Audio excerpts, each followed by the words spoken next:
로마서 11장 1절부터 7절까지를 보겠습니다. 로마서 255쪽에 있습니다. 로마서 11장 1절입니다. 그러므로 내가 말하노니 하나님이 자기 백성을 버리셨느냐? 그럴 수 없느니라. 나도 이스라엘이니요 아브라함의 씨에서 난 자요 베냐민 지파라.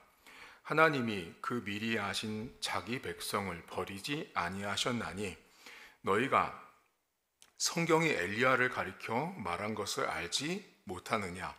그가 이스라엘을 하나님께 고발하되 주여 그들이 주의 선지자들을 죽였으며 주의 제단들을 헐어 버렸고 나만 남았는데 내 목숨도 찾나이다 하니 그에게 하신 대답이 무엇이냐? 내가 나를 위하여 바알에게 무릎을 꿇지 아니한 사람 7,000명을 남겨두었다 하셨으니 그런즉 이와 같이 지금도 은혜로 택하심을 따라 남은 자가 있느니라.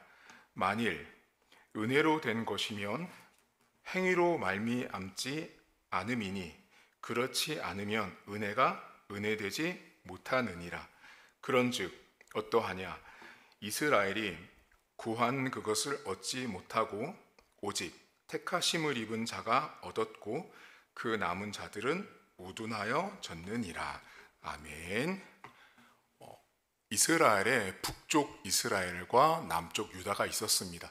근데 북쪽 이스라엘의 왕은 총 19명이었습니다. 그 중에 7번째 왕이 있는데 그 북쪽의 19명의 왕 중에 가장 유명한 왕 중에 한 명이 1번이 7번째 왕인 여러분 잘 아시는 아합 왕입니다. 아합. 북쪽에 19명의 왕 중에 아합 왕이 가장 유명한데 이 사람이 착해서 유명한 게 아니고요. 악해서 유명합니다. 근데 이 사람이 악한데 이 사람보다 더 유명하고 이름이 거론되는 사람이 바로 이 사람의 아내인 이세벨이에요. 들어보셨을 거예요. 근데 이 이세벨이란 여자의 이름의 뜻이 뭐냐면 고상하다란 뜻이에요. 고상하다. 참. 그런데 이 이세벨이란 여자가 못된 짓을 하는데 아합 시대에 그 아합 왕이 다스리는 시대에 있었던 선지자가 엘리야라는 선지자였어요. 엘리야인데 이 엘리야라는 선지자와 그 당시 전쟁이 벌어지는데 누구랑 전쟁이 벌어지냐면 바알의 선지자 450명, 아세라의 선지자 400명, 총 850명이 갈멜산에서 영적인 싸움을 해요.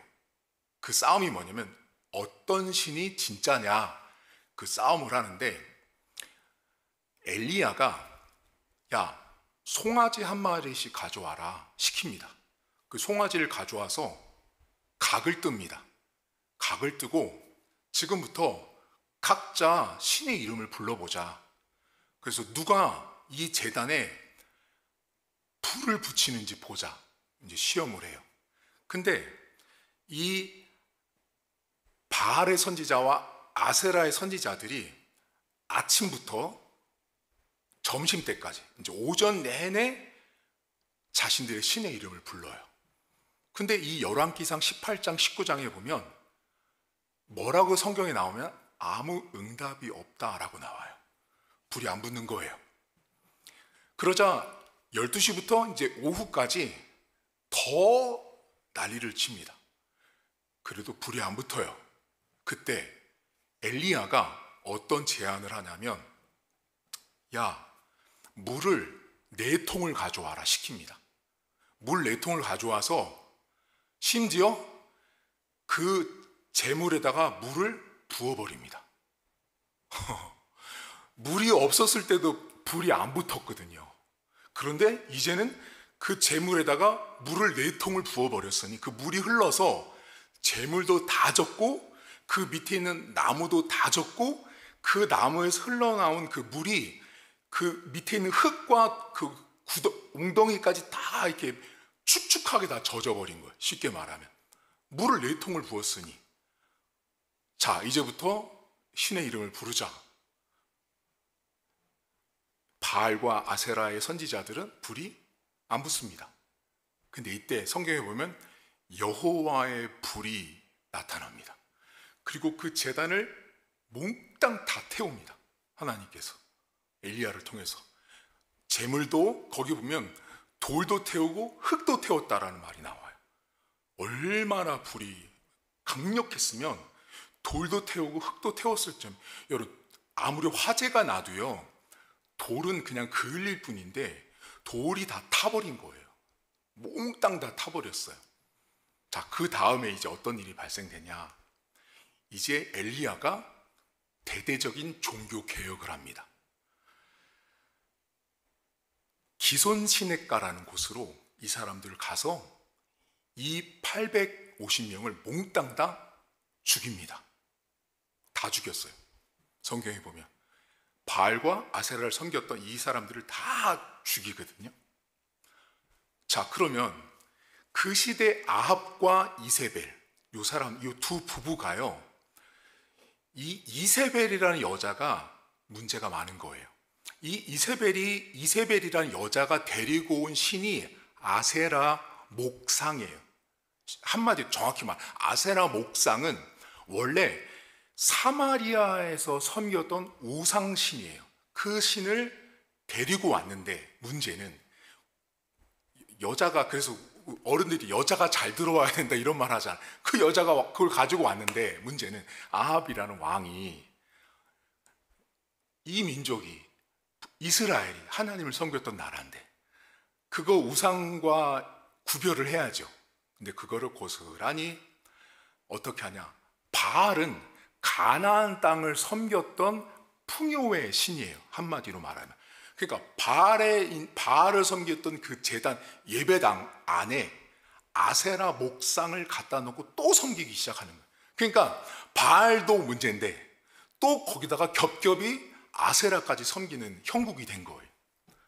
자, 그런데 이세벨이, 이 성경학자들은 아합은 왕이긴 했지만 이세벨의 여자가 아마도 기가 셌을 거라는 거예요. 그래서 이 여자가 그 선지자들까지 다 다스렸을 거라는 얘기를 해요. 근데 다 죽었던 이야기를, 이 선지자들이 다 죽으니까 아합이 그 말을 누구한테 하냐면 이세벨에게 해요. 그러니까 이 상황에서 신학자들이 이 남자가, 보통 여러분 왕이 집권을 하고 나라에서 무슨 일이 생겼으면 자기가 처리해야 될 때 그걸 아내한테 말했을 정도라면 그 당시 우상을 섬기는 선지자들의 권한과 파워, 힘에 있어서는 이세벨의 영향력이 매우 컸을 거라는 거예요. 그 말을 하니까 그 다음 이제 이세벨이 어떻게 하냐면, 야, 엘리야에게 사자를 보내요. 그리고 뭐라 그러냐면 너 죽인다 내가. 대단한 여자죠. 대단한 여자예요. 왕도 그 말을 안 했는데, 그러니까 왕이 벌써 이세벨에게 보고를 하니 이세벨이 야, 가서 엘리야 죽인다고 말하라. 그러니까 이제 엘리야가, 성경에 보면 형편을 알고 형편을 보고라는 표현이 나오거든요. 그 형편을 딱 보니까 자기가 죽었다고 생각한 거예요. 자, 죽었다고 생각하고 이제 엘리야가 어떻게 하냐? 도망칩니다. 브엘세바까지 도망쳐서 광야까지 도망쳐요. 여러분 되게 웃기지 않으세요? 목사님, 이 사람이 지금 그 종교 개혁을 대단하게 했던 사람인데 여자 한마디, 지금 죽이러 온 게 아니에요. 여러분, 죽이러 간다고 전한 거예요. 너 죽인다 이제. 그 말 한마디로 바짝 쫄은 거예요, 엘리야가. 여러분, 이게 그러니까 사람인 거예요. 엘리야도 사람이고 모든 게 사람인 거예요. 연약해서 이제 도망친 거죠. 그래서 갔어요. 갔는데 광야에서 이제 어떻게 해요? 하나님 앞에 죽여달라 그러죠. 엘리야가 죽여달라 그래요. 나 살 힘도 없으니까 죽이라고 해. 보셨지 않냐고. 이세벨이 나 죽이려고 한다. 죽이라고. 그랬더니 하나님이 어떻게 해요? 그 광야에서 천사를 보내서 두 가지를 주시죠. 뭘 주세요? 구운 떡 하나랑 물 한 통을 주시죠. 그거를 이제 먹어요. 그걸 먹고 보듬고 하나님이 살펴주세요. 그리고 이제 어떻게 해요? 40주 40야를 걸어서 호렙산까지 가요. 이 엘리야가 죽여달라고 했는데, 그래도 마침 그 죽여달라고 했던 타이밍에 하나님이 천사를 보내서 위로하신 거예요. 겁먹지 말고 빨리 먹고 얼른 일어나라. 그래서 이제 호렙산으로 이제 딱 가요. 호렙산으로 가서 엘리야가 이제 거기 하나님 앞에 도착을 하죠.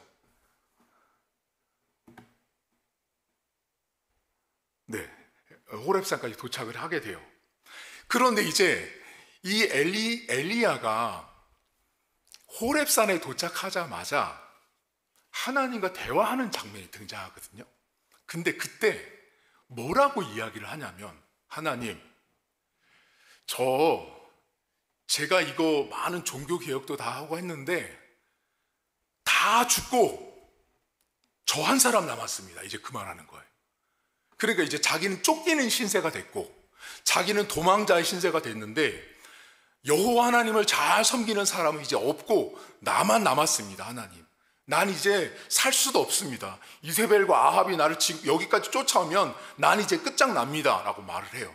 그때 하나님이 하신 말씀이 뭐냐면, 바알에게 무릎 꿇지 않은 사람 7,000명을 남겨놨다는 말씀을 하세요. 그러니까 그 말이 오늘 로마서에 나온 거예요.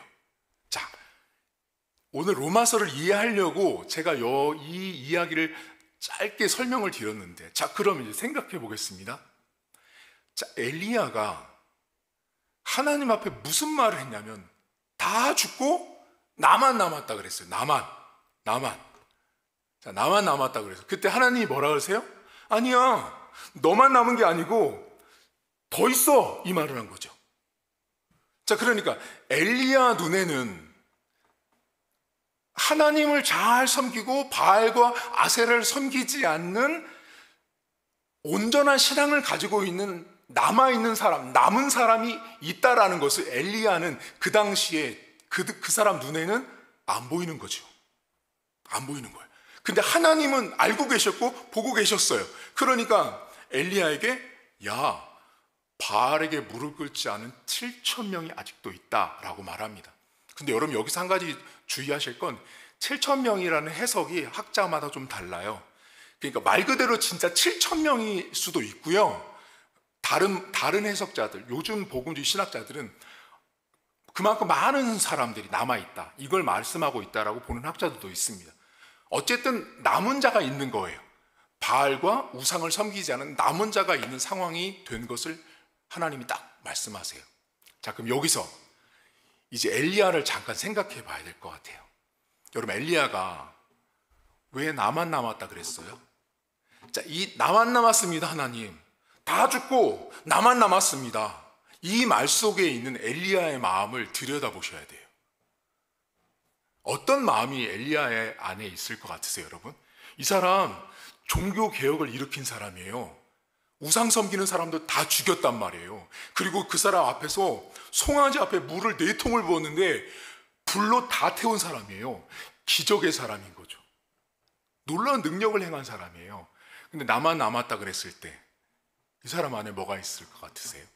자, 여러분들이 만약에 어떤 일을 하는데 다 떠났어요. 근데 만약에 교회에서 일을 하시는데 여러분이 늦게까지 일을 하고 있었어요. 근데 그걸 아무도 몰랐어요. 여러분이 늦게까지 교회에서 일을 하고 있는데 제가 밤 12시에 왔더니 집사님 한 분이 교회를 열심히 청소하고 계신 거예요. 그래서 제가, 집사님 어떻게 여기가 지금 이렇게 있어요? 그랬더니 목사님 다 가고 나만 남았어요. 자, 이때 나만 남았어요라고 하는 요 집사님 마음에는 어떤 마음이 있을까요? 나만 남았으라는 이 마음 속에는 좋게 보면 좋은 마음일 수 있지만 이 마음 속에 자칫 잘못하면 교만한 마음이 들 수 있는 거죠. 자, 엘리야를 로마서에서 지금 바울이 엘리야를 등장시키는 이유를 아셔야 돼요. 잘 보시면 엘리야가 행했던 기적을 논하지 않아요. 엘리야가 무슨 말을 했냐면 나만 남았습니다라는 말한 걸 바울은 딱 꼬집어요. 나만 남았다 이거예요. 나만. 그런데 요 엘리야와 같은 요 마음의 자세를 갖고 있는 사람이 누구였냐면 바로 유대인들이었어요. 그러니까 바울이 지금 이 엘리야를 등장시킨 이유는 딱 한 단어예요. 나만 남았다라는 거예요. 근데 이 당시 유대인들은 어떤 생각을 갖고 있냐면 나만, 우리 민족만 선택받은 민족, 구원받은 민족이라고 생각했어요. 그러니 그 안에 엄청난 자부심과 프라이드, 자존감이 매우 높은 민족이었는데 바울이 무슨 말을 해요? 그 남은 자, 엘리야 때 그 남은 7천 명은 엘리야가 기적을 베풀고 종교개혁을 해서 7천 명이 남은 것이 아니라 오늘 바울이 무슨 말을 해요? 행위로 남은 것이 아니라 은혜로 남겨졌다라는 말을 해요. 여러분 5절과 6절 보시겠어요? 이제 제 설명을 들었으니 4절부터 제가 읽을 테니까 그걸 다 이렇게 생각하면서 따라와 보세요. 4절 그에게 하신 대답이 무엇이냐? 내가 나를 위하여 바알에게 무릎을 꿇지 아니한 사람 7천 명을 남겨두었다 하셨으니 그런즉 이와 같이 지금도 은혜로 택하심을 따라 남은 자가 있느니라. 만일 은혜로 된 것이면 행위로 말미암지 않음이니 그렇지 않으면 은혜가 은혜되지 못한다라는 말을 하는 거예요. 그러니까 지금 바울이 무슨 말을 하고 싶냐면 야, 엘리야가 남았니? 이스라엘 유대인 너희만 선택받은 것 같으니? 아닌데 남아있다라는 이유와 근거와 출발은 엘리야가 기적을 행하고 그가 종교개혁을 하고 그가 수많은 일들을 해서 남은 자 선택받은 주의 종이 된 게 아니라 은혜로 됐다라는 거예요. 내가 어떤 행위를 해서 하나님께서 남겨준 게 아니라는 거죠. 아까 전에 제가 교회에서 12시까지 일했던 그 집사님 있죠. 그 집사님에게 이렇게 말하는 거랑 똑같은 거예요. 집사님이 지금 12시까지 열심히 일하고 있는 그 행위가 하나님의 뜻이 아니라 이렇게 있는 것 자체가 은혜라는 거죠. 은혜. 근데 우리가 여러분 어때요? 나만 남았어요, 목사님. 나만 했어요. 나만 이거를 하고 있어요. 라는 마음 속에는 우리는 어떤 생각을 많이 하냐면 행위와 은혜 이 둘 사이에서 우리는 절대로 은혜를 생각하지 않아요. 그게 문제인 거예요. 내가 하고 있는 사역들, 내가 하고 있는 모든 일들을 행위적으로 보고 결정한다라는 거죠. 바울은 그걸 딱 꼬집는 거예요. 엘리야가 나만 남았습니다 라는 말을 하거든요. 유대인들은요 자신들만 구원받고 자신들만 선택받은 사람이라고 생각했습니다. 여러분 신앙생활은요 이 로마서를 계속 읽으면서 우리가 계속 하나님 말씀하는 게 뭐냐면 행위가 아니에요. 은혜로 되는 거예요. 은혜로. 그러니까 엘리야를 보실 때 엘리야는 수많은 기적을 행하고 종교개혁을 했는데 그 사람이 했던 그 행위들은 하나님 앞에 아무것도 사실은 아닌 거죠. 은혜로 된 거예요. 은혜로. 여러분 지금 이렇게 나와서 예배드리고 우리가 신앙생활 하는 건요 내가 세례를 받은 거 맞죠? 중요하죠. 내가 교회를 선택해서 우리 교회 다니는 거 중요하죠. 근데 그 모든 것을 다 덮는 게 뭐냐면 은혜라는 거예요. 행위로 말미암지 않고 은혜로 된 거예요. 근데 만약에 우리가 여러분 끊임없이 행위를 강조하잖아요. 그럼 여기 본문에 뭐래요? 은혜가 은혜되지 못하는 거예요. 한마디로 내가 끊임없이 목사님 저 이것도 했어요. 이것도 했어요. 이것도 했어요. 그러면 우리가 뭐를 계속해서 없애는 거랑 똑같냐면 하나님의 은혜는 다 무시하는 거예요. 여러분들은 행위로 신앙생활 하세요? 은혜로 신앙생활을 하세요? 은혜로 하셔야 돼요. 은혜로. 되게 중요한 사실이에요. 근데 우리가 살고 있는 이 시대는 은혜라는 것에 그렇게 마음을 쓰지 않는 것 같아요. 행위에 너무 많이 관심이 가 있어요.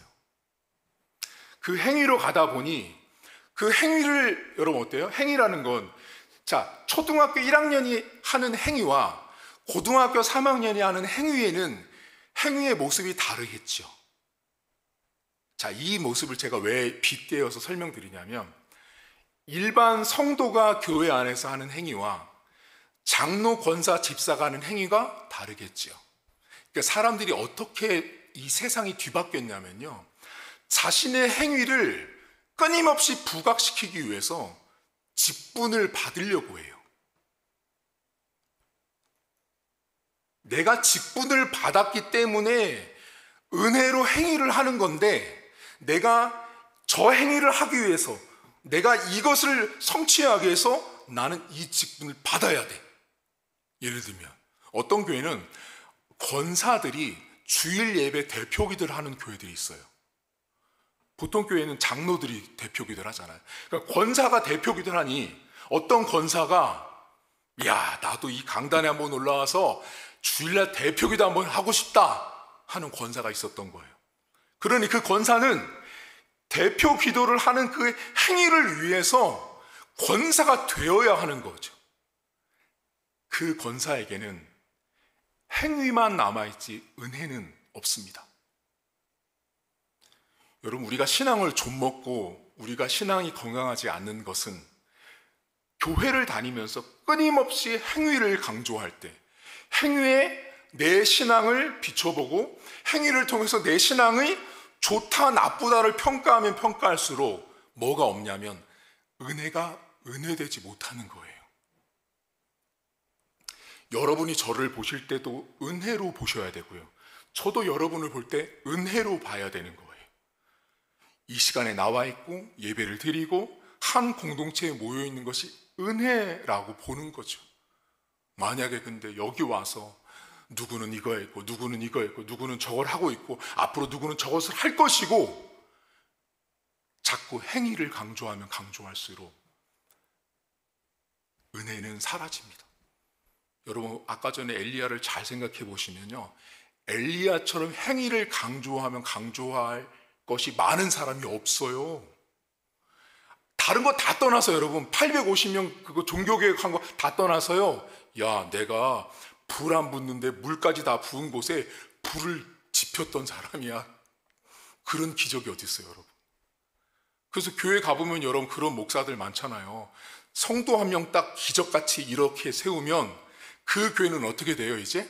성도 한 명 일어난 그 기적이 그 교회에 남은 것이 되는 거예요. 남은 자. 근데 그것을 행위로 보고 은혜로 못 보는 거죠.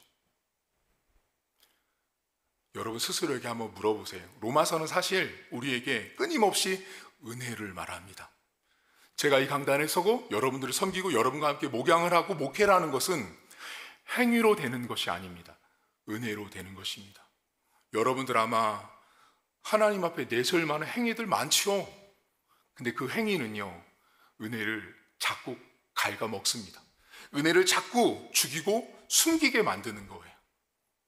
여러분 삶에 엘리야가 행했던 기적만큼, 행위만큼 하나님 앞에 이렇게 내세울 것이 혹시라도 있다면 그거 있잖아요, 여러분. 빨리 이렇게 접으셔가지고 뒷주머니에 넣으세요. 그건 하나님께서 보는 게 아니에요. 그거 자꾸 내 앞에서 이렇게 내세우잖아요. 그거 내세우면 내세울수록 하나님이 아마 혀를 차시면서 너는 은혜가 은혜되지 못하게 하는구나 라고 말씀하실 거예요. 기도하겠습니다. 하나님 아버지, 엘리야라는 사람을 가만히 보면 그 사람은 참 행위를 자랑할 게 많은 사람이었습니다. 그런데 바울이 로마서를 듣고 있는 사람들, 그 당시 많은 유대인들을 향해서, 또한 유대인에서 기독교인으로 개종했던 많은 사람들을 향해서 엘리야가 했던 많은 기적을 말하지 않고 하나님 앞에 항변했던 나만 남았습니다라는 말을 딱 꼬집어서 말합니다. 엘리야가 갖고 있었던 마음의 태도가 어떤지를 보여주면서 그 엘리야가 나만 남았습니다라는 그 태도를 유대인들이 갖고 있었습니다.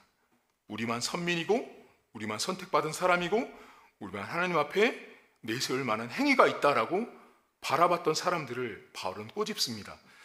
하나님, 교회 안에 행위를 따라 신앙생활하는 자와 은혜를 은혜되게 하는 신앙생활을 하고 있는 사람들이 있습니다. 우리는 어느 편에 속해 있는지 한번 물어볼 수 있도록 도와주시고, 우리가 끊임없이 행위를 나타내고 강조하고 말하면 말할수록 하나님의 은혜는 사라지는 것입니다. 아니, 하나님의 은혜는 과감하게 내가 무시하고 묵살하는 것이 됩니다. 하나님 사랑하는 성도들의 삶에 내가 크리스찬으로 살아가는 것은 행위를 따라 살아가는 자가 아니요 은혜를 따라 사는 자라는 것을 잊지 않도록 도우시고, 내가 남은 자든 또 앞으로 남아있을 자든 그 모두가 전부 다 은혜라는 사실을 잊지 않길 원합니다. 그 은혜라는 사실을 잊으면 잊을수록 우리는 끊임없이 행위를 강조할 것이고, 그 행위가 더 높은 고상하고 남들에게 과시할 만한 행위를 만들어내기 위한 자리까지 오르기 위해서 장로가 되려고 하고 권사가 되려고 합니다. 하나님 아버지, 사람들은 연약하고 죄인입니다. 그렇기 때문에 은혜를 은혜로 보지도 않고 인정하지도 않습니다. 끊임없이 인간은 행위를 강조합니다. 그 행위 때문에 사람들은 돈을 찾고 명예를 찾고 권세를 찾습니다. 우리 사랑하는 성도들 모두에게 하나님께서 은혜로 살아갈 수 있도록 도와주시고, 그 은혜가 은혜될 수 있는 은혜를 우리 성도들에게 허락해 주옵소서. 이 시간 여러분 한 가지만 놓고 기도할 텐데요, 여러분 삶에 하나님 앞에 행위는 중요하지 않습니다. 하나님은 우리의 행위를 보시는 것이 아니라 은혜를 보십니다. 은혜로 우리를 지키시고 돌보시는 하나님을 인정하는가 하는 그 믿음을 우리에게 보시는 하나님, 내 안에도 엘리야처럼 자랑할 것이 많습니다. 엘리야처럼 이렇게 말할 거, 이런 행위들을 자랑할 게 있지만 은혜로 살고 있음을 고백하는 여러분 될 수 있도록 함께 이 시간 통성으로 기도하겠습니다. 하나님 아버지, 오늘도 우리의 삶에는 늘 행위가 따라옵니다. 행위 없이 신앙생활을 할 수 없음을 알고 있습니다. 그럼에도 불구하고 하나님은 우리에게 행위를 강조하지 말라고 말합니다. 행위가 중요한 것이 아니라 은혜고, 우리가 은혜로 하나님 앞에 살고 있고 은혜로 이 자리에 나와서 예배를 드리고 있다는 사실을 오늘 하나님께서 말씀합니다. 하나님, 엘리야처럼 우리는 하나님 앞에 내세울 만한 행위가 많습니다. 이런 것도 하고 저런 것도 하는 행위적인 것들을 우리가 많이 말할 수 있습니다. 그때마다 하나님, 우리가 내 행위를 강조하면 강조할수록 하나님의 은혜가 사라진다는 사실을 기억하길 원합니다. 하나님, 우리 성도들 삶에 교회를 위해서, 또한 하나님 아버지 그들의 신앙과 삶을 위해서 얼마나 많은 행위적인 행동들을 하고 있는지 돌아볼 때 하나님 앞에 우리 행위가 아니라 은혜로 내가 이 자리에 있음을 고백하길 원합니다. 하나님, 저도 사랑하는 성도들 모두가 은혜로 하나님 앞에, 교회 앞에 나와 예배하며 섬기고 있음을 고백하는 신앙인들 될 수 있도록 하나님 도와주시기를 원합니다. 주님, 오늘도 우리의 삶에 은혜가 은혜되는 삶을 살 수 있도록 도와주시고, 은혜가 은혜되지 못하게 하는 나의 행위를 강조하는 우리의 악함을 용서하시고, 우리가 하나님 앞에 은혜로 살고 있음을 늘 고백하는 삶이 될 수 있도록 은혜를 베풀어 주옵소서. 하나님 아버지, 우리는 늘 연약한 죄인입니다. 죄인인지라 엘리야처럼 조금만 남들과 비견되고 남들과 비추었을 때 내가 드러날 만한 그 무엇, 나만 남았습니다 라는 말을 할 만한 그 어떤 행위가 우리가 신앙생활하면서 우리 안에 보여질 때가 있습니다. 나만 늦게까지 교회에서 청소하고, 나만 늦게까지 교회에서 준비하고, 나만 늦게까지 뭔가를 하고, 나만 늦게까지 뭔가를 하고 있는 나의 모습과 그 행위가 우리 안에 자랑되어지고 드러내고 싶고 남들에게 말하고 싶을 때가 있습니다. 그것이 하나님, 많아지면 많아질수록 오늘 바울은 은혜가 은혜되지 못하게 한다라고 우리를 가르칩니다. 하나님 아버지, 우리 안에 있는 유대인들처럼 나만 선택받았어, 나만 목사요, 나만 장로요, 나만 권사요, 나만 집사요, 나만 하나님 앞에 선택받은 사람처럼 그렇게 우리가 나만을 강조하며 살 수 있습니다. 그때 하나님 오늘도 우리에게 은혜를 강조하고 은혜를 말씀합니다. 오늘 이 자리에 있는 것은 하나님의 은혜임을 고백합니다. 우리 교회가 이 자리에 있는 것은 인간의 그 어떤 행위로 되어진 것 같지만 은혜로 되어진 교회입니다. 오늘 이 자리에 우리가 예배를 드리고 있는 것도 내가 이 자리에 발걸음을 옮겨서 여기에 나와 있는 나의 행위가 앞서는 것이 아니라 은혜 때문에, 하나님의 은혜가 나를 움직였기 때문에 이 자리에 나와 있는 존재가 나라는 사실을 고백합니다. 하나님, 우리 모두의 인생과 우리 교회와 우리의 신앙과 내 가정과 자녀들 모든 것들은 내가 무엇을 해서 만들어진 것이 아니라 은혜로 되어지고 있음을 믿음으로 고백하는 성도들 되어질 수 있도록 하나님 축복해 주옵소서. 은혜를 은혜로서 온전하게 선포하게 하시고 그 은혜가 더 자랑되어지는 우리 교회 되게 하시고 은혜가 더 자랑되어지고 높아지는 우리 성도들의 신앙생활 될 수 있도록 하나님 도와주옵소서. 엘리야가 말한 것처럼 하나님 나만 남았습니다가 아니라 하나님 앞에 아직도 주님께서 예비하신 7,000명을 볼 줄 아는 눈을 갖길 원합니다. 나만 보는 눈이 아니라 하나님께서는 하나님의 일을 위하여 남겨놓은 또 다른 무릎 꿇지 않은 자들이 있다는 사실을 기억하게 하시고 행위가 아닌 은혜를 따라 하나님의 일들이 성취되어지고 교회가 우리의 가정과 삶이 영이 되어지고 만들어지고 있다는 사실을 우리 성도들이 늘 고백할 수 있도록 도와주옵소서. 행위를 없앨 수는 없습니다, 하나님. 하지만 그 행위를 행할 때마다 하나님의 은혜를 기억하게 하시고 내가 행하고 있는 모든 일들이 오직 은혜 때문에 되어지고 있음을 믿음으로 볼 줄 아는 성숙하고 성장하는 우리 교회와 우리 성도들의 삶이 될 수 있도록 은혜를 베풀어 주옵소서. 이제는 우리 주님 예수 그리스도의 은혜와 하나님 아버지의 살아계심과 성령의 위로교통 충만하심의 역사가 나만을 강조하는 엘리야가 아니라 내가 지금 살고 있는 이 모든 삶의 현실이 은혜라는 사실을 고백하는 사랑하는 성도들 머리머리 위에 이제부터 영원토록 함께 있을지어다. 아멘.